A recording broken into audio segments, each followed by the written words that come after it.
ukaona munhu achitengesa huchi akaisa tumakombs akaisa tunyuchi imomo, kuda kukubhilivhisa iwewo kuti ufunge kuti huchi ndewe chaiwo chaiwo. Ndoda kukuudza 3 things zvinoita kuti uzive kuti huchi ioriginal huchi hwauri kutengeserwa hausi huchi hwefeki kana hwekubikira. Chekutanga unokwanisa kutora stick yemechisi. Stick yemechisi ukaitora ukainyika muhuchi, ukanobatidza mechisi kudaiwo, unofanira kuti ubake nekuti huchi hauna moisture, huchi hauna kana mvura kana chii. Chechipiri, unokwanisa kutora huchi ouisa pabepa, haufaniri kutotesa pepa. Ukatarisa nekuseri kudaiwo waisa huchi papepa, harifaniri kuratidza kuti ratota, haritote. Chechitatu, huchi chaiwo ukatanga kuudira, uchibvisa mune rimwe gaba uchiisa mune rimwe gaba, ukatanga kuudira, haufaniri kudambuka, fanira kuzoita mvura zvokuti ukadaiwo mvura ubva waimisa kudaiwo yobva yatomira. Unofanira kuramba uchingoyerera, even pagaba raunenge wadirisa repa unoudzora kudaiwo, unotoona uchitoyerera negaba so.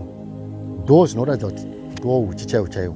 Ukana munhu ari kutengesa huchi akaramba kuita zvinhu izvozvizvi kuti haandiri kumbira kuti ndoda kutesta zvinhu pazvinhu 3 izvozvizvi, ziva kuti munhu ari kutengesa huchi hwefeki, ari kutya kuti unomubata.